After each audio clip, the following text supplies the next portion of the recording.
რუსთავში კონფერენცია თემაზე საქართველოს კულტურის სტრატეგია, ადამიანები, პროცესები და პრიორიტეტები გაიმართა.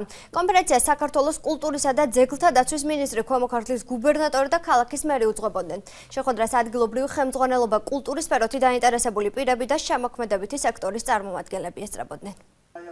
კულტურის პოლიტიკის სტრატეგიაზე მუშაობის პროცესი გრძელდება. საქართველოს კულტურისა და ძეგლთა დაცვის სამინისტრო ქვეყნის მასშტაბით საზოგადოების მაქსიმალური ინფორმირებისა და ჩართულობის მიზნით რეგიონებში გასვლით სამუშაო შეხვედრებს მართავს. ერთ-ერთ ასეთ შეხვედრას რუსთავმაც უმასპინძლა, სადაც კონფერენცია თემაზე კულტურის სტრატეგია, ადამიანები, პროცესები, პრიორიტეტები გაიმართა. ჩვენი მიზანი გახლავთ ის, რომ საზოგადოების მაქსიმალური ჩართულობა იყოს და აქტივობა ამ კონფერენციების დროს მონაწილეობა იმ პრობლემების იდენტიფიკაციაში, რომელიც რეგიონებს აწუხებდა, გარდა ამისა, იმ გზების პოვნაში, რომლებიც ამ საკითხებს და პრობლემებს გადაწყვეტავს. სამინისტრომ კონფერენციაზე კულტურის სტრატეგიის შემუშავების გზამკვლევი წარმოადგინა, რომელიც ქვეყნის მასშტაბით კულტურის სტრატეგიის შემუშავების პროცესის გამსაზღვრელი სამუშაო დოკუმენტია. ქალაქის ხელმძღვანელმა პირებმა კი რუსთავში და ზოგადად რეგიონში კულტურის სფეროში არსებულ მდგომარეობაზე ისაუბრეს.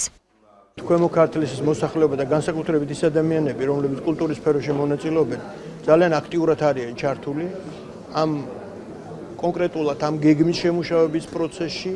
და ეს კიდევ არის ერთი მაგალითი იმისა, თუ როგორ არის მთელი მოსახლეობა ჩართული იმ პროცესებში, რომელიც ამჟამად მიმდინარეობს. ჩვენ გვაქვს რამოდენიმე აქცენტი დასახული, რომელიც მნიშვნელოვანი არის, მათ შორის ის, რომ დღესდღეობით, დღეს მონაცემებით მუსიკალური სკოლის მასწავლებლები, რომელიც კულტურული სფეროს მუშაკები არიან, არ გააჩნიათ სტატუსი მასწავლებლის, გათანაბრებული არ არიან მათთან. აქედან გამომდინარე, შეჩოთვაში ჩაგრებიან რაღაც გარკვეულ კომპონენტებში და ჩვენ შარშან ქონდა ამ თემასთან დაკავშირებით საუბარი, მაშინ წინამინისტრი ბრძანდებოდა მინისტრად. ქონდა ამ თემაზე საუბარი, დავიწყეთ პროცედურა და ჩვენი სურვილია ქალაქის, რომ ეს პროცესი გაგრძელდეს აუცილებლად და მასწავლებლებს მუსიკალურსაც გათანაბრება მოხდეს.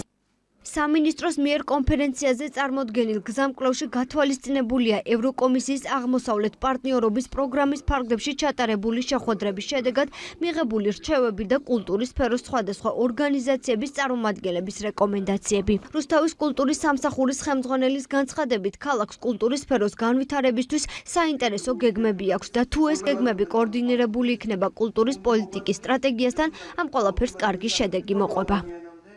ის რომ რუსთავი, ქვემო ქართლი ამ სტრატეგიის შემუშავებაში უნდა ჩაერთოს, რა თქმა უნდა, ეს არის აუცილებელი. ჩვენ ბევრი გეგმები გვაქვს და ეს გეგმები თუ კოორდინირებული იქნება მთლიანად საქართველოში მიმდინარე კულტურული სტრატეგიის გეგმებთან, ძალიან კარგი შედეგი დაგვიდგება.